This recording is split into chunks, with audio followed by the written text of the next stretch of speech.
who spent a good deal of the session pushing to expand their opportunity to allow table games or poker games.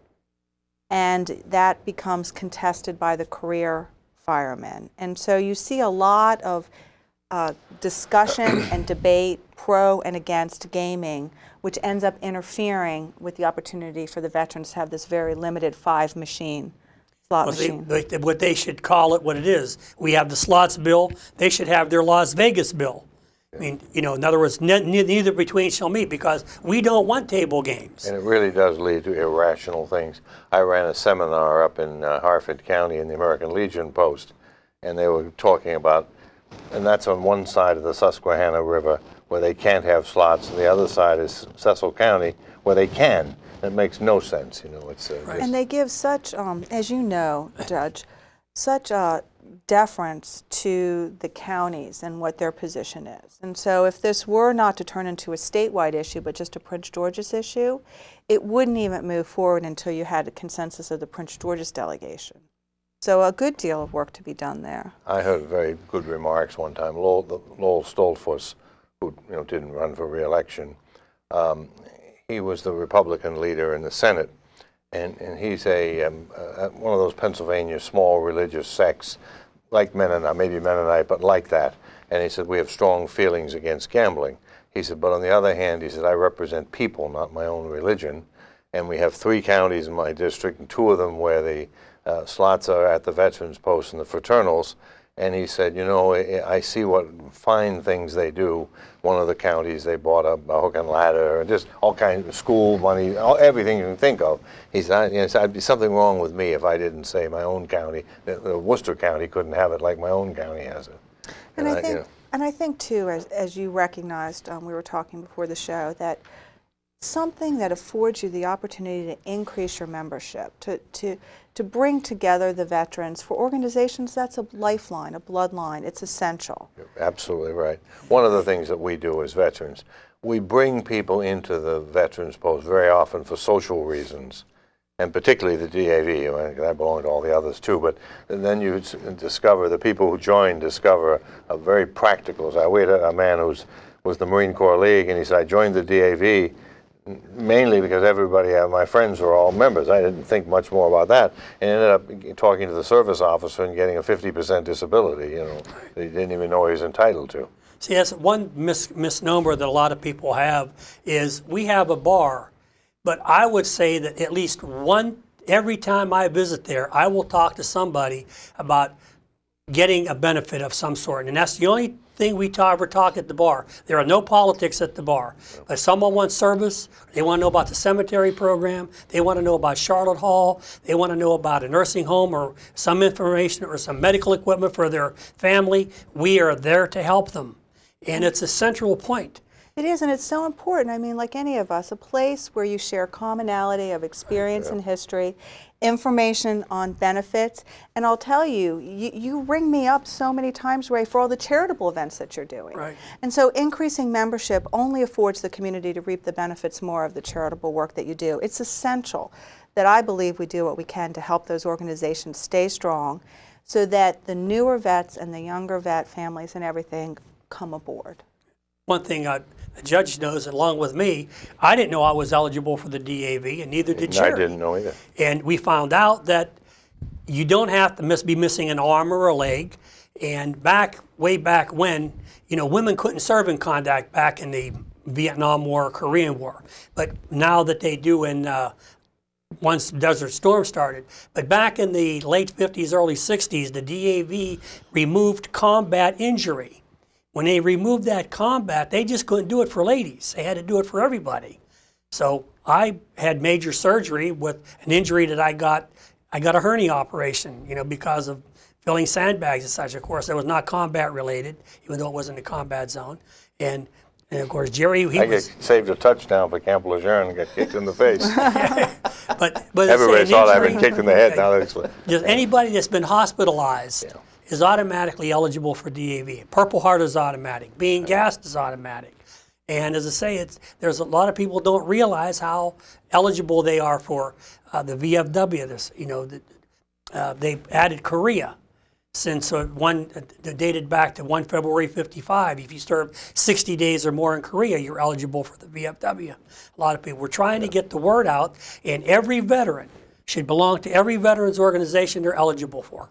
And not only that, I was at the National Convention last summer in Atlanta for the DAV and was talking to one of the National Service officers, and he said, and I addressed this to any Vietnam veterans who happen to be watching this, it's almost impossible, he said, to have been near combat in Vietnam, and you start with 10% disability.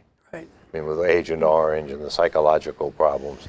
And some of the problems, for example, there's 57,000 names on the wall down in D.C. of people, men and women killed in Vietnam.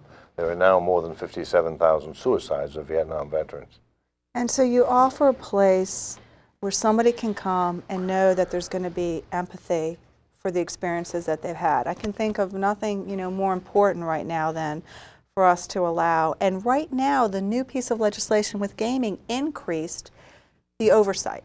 And I think that that's the step that you're looking for, to say that it made the comptroller have greater oversight and greater auditing abilities of the 8 counties. And I think that you'll be able to use that experience of the audit and oversight to be able to do away with any thoughts that the public had that this is something that could somehow be abused. And one thing is that we have a closed door policy. We have a buzzer. You have to buzzer to come in. It's not open door. And if a stranger walks into the bar, the bartender asks for a card. Now, if you're a veteran in Bowie, you're eligible to come into the club, but you have to sign in as a guest. Even if you're another DAV member from another post, you have to come in and sign in as a guest. And so it's not an open door policy to where we're not going to have no little Ocean Pines or little Perryville. It's strictly for the members. And we could thank Senator Peters for saving our Nevada clubs, our rip-off cards. Yes. And that, believe it wasn't for that, we probably wouldn't have a DAV chapter home in Bowie. We were that close. And also it did wonders for Post 66, the American Legion. Right. That we have a bar, but our prices are, I don't know, like I'm advertising the bar, our prices are very, very reasonable, and you don't make much money on the bar, and it's these pull tabs that keep us. And what a champion you have in Senator Peters. I mean, right. As you said, yes. he's a champion for your issues. It's a privilege for me to be his delegate on the House side, and I think you can look forward to continued progress each year with him. You're being unduly modest. You may not be a veteran, but you could spend the rest of our show naming the relatives in your family who are veterans, and in some of them, in serious kinds of ways. It does. My husband's uncle was missing in action. My father served in Korea, but I must do a shout out to my niece, who's serving on the Carl Vinson in the Middle East now. She should be back in June. She's a commander in the Navy now, right? She's a lieutenant. Lieutenant. Oh, lieutenant. JG. Okay. Yeah. Okay. So out of Villanova ROTC, a couple years in. So a shout out and a blessing that the Carl Vincent comes home safe with her on it in June. Yeah. Well, that's because you've brought a special, and that's why the people, because I can't campaign because I'm a judge, but the people who did tell me that the reception from veterans was just very, very solid. Very dear to my heart. Now, another thing we really have to push for is the subtraction modification of retired income from the to add another $5,000. Yeah, President, the first 5 are exempt. The first 5 has already been approved. Now, even if they would have passed this $5,000 this year, it wouldn't have taken place until 2014 or 2013. Yeah. It's not going to take place the next year. And I'm sure hopefully by then our fiscal situation will be in better shape. On the upclimb. And I think what you do is we heard talk, because you have some surrounding jurisdictions that are a little bit more right. Beneficial to and veterans. That's one of the problems. You bring, right now, it's not the great problem that some think. With BRAC, the base realignment, you're bringing people into Maryland. Well, in a time when they pick and choose, when jobs, right now, if you got a job, you got 10 people want it. But assuming the unemployment gets back to normal levels, it's going to be hard for retired military to come to Maryland and get the first 5,000 exempt when he could come to Pennsylvania and get all of it. Right. Same with Delaware, same with North Carolina, same with Virginia. I mean, in West Virginia, are they on that? I'm not familiar with that. I don't think that, I think their pensions are exempt. Okay. Yeah. But all the surrounding jurisdictions. And we can't, the problem, of course, is it's in the hard times. The fiscal note is large, but constitutionally, you have to have a fiscal note based on realistic amount of money. And of course, what we say, we're guessing. You know, you obviously know that people will come into Maryland who would otherwise come in, but you can't put a dollar figure on it. It's a problem. And at that level, as you said, anything with a fiscal note in this crisis, with the structural deficit that's always continued to be predicted, and we're hoping we see a climb out of it. The General Assembly just took a huge stab at a 40% reduction in the anticipated structural deficit. So as you said, with the foresight or the horizon of better times coming, and at the same time, it's got to come from leadership down, and it's a firm discussion to be had with the Lieutenant Governor and the Governor. And another thing is, I've found that there's very few where mom stays at home. It's very few. I mean, you figure if the veteran comes here, he's bringing a spouse who is going to earn an income here, a teacher. A lot of them are very educated. And especially up in that level, whenever retired, you're talking they spent their life in the military, they mostly have advanced their education, they're either senior enlisted or senior officers, and they bring a lot to the state, and I think that we're missing out on a lot of this leadership. They bring a lot to the state, and one of my favorite things is there's usually a flag waving on the front lawn. Right. And we can't have too many of those. That's for sure. Yeah, especially with BRAC, because there's probably 20 or 30,000 people when you really think about Fort Meade and Aberdeen, and then also the joint bases that are happening like down at Andrews. They're just getting done with a couple of large buildings down there, and so there'll be more people moving over into Maryland because of those expansions that we're having there. And we, you know, I can think of no higher priority too, as you said, to make sure that we are the attractive location for veterans and their families. And certainly that subtraction modification is important.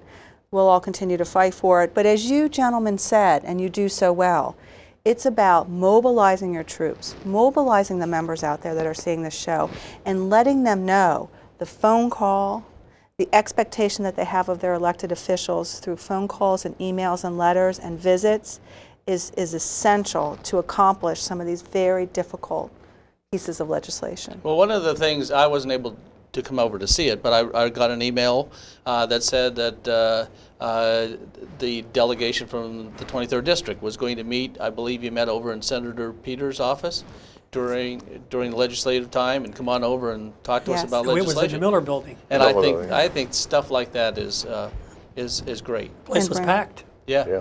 And as I said, on the alert that we had with the little bill hung up in the Senate, the emails were fantastic, and it can't be underestimated how important mobilizing the membership to be enthusiastic about their energies focused on passage of these important pieces of legislation.